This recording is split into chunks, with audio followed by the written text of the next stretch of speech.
Assembly ఎన్నికల వేళ తమిళనాడు రాజకీయాల్లో కొత్త వివాదం పొలిటికల్ హీట్ రాజేస్తోంది. విజయ్ స్థాపించిన టీవీకే ఈ వివాదానికి కేంద్ర బిందువైంది.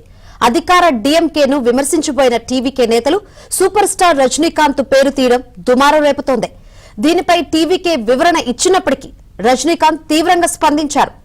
రజనీకాంత్ రాజకీయాల్లోకి రావాలని ప్రయత్నించినప్పుడు డీఎంకే బెదిరించిందని ఇటీవల టీవీకే ప్రధాన కార్యదర్శి ఆధవ్ అర్జున్ వివాదాస్పద వ్యాఖ్యలు చేశారు. డీఎంకే ఒత్తిడి చేయడంతో రజనీ రాజకీయ రంగ ప్రవేశాన్ని విరమించుకున్నారని అన్నారు.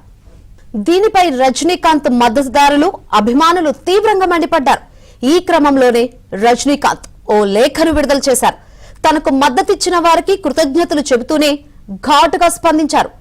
కాలం మాట్లాడదు, వేచి ఉండి బదులిస్తుంది అని రజనీకాంత్ ఘాటుగా వ్యాఖ్యానించారు.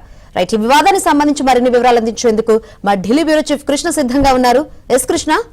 శంకరి, తమిళనాడు రాజకీయాల్లో ప్రస్తుతం నటుడు విజయ్ స్థాపించినటువంటి తమిళగ వెట్రి కళగం టీవీకే, అదేవిధంగా సూపర్ స్టార్ రజనీకాంత్ అభిమానుల మధ్య జరుగుతున్నటువంటి ఈ వివాదం అత్యంత ఆసక్తికరంగా మారింది. అంటే ఒక రకంగా చెప్పాలంటే ఇది తలైవా వర్సెస్ దళపతి రాజకీయ పోరుగా మారుతుందనే చెప్పొచ్చు. ఏదైతే టీవీకే పార్టీ ప్రధాన కార్యదర్శి ఆధవ్ అర్జున్ చేసినటువంటి వ్యాఖ్యలే ఈ చిచ్చుకి కారణం. ఆయన ఒక ఇంటర్వ్యూలో మాట్లాడుతూ గతంలో ఏదైతే రజనీకాంత్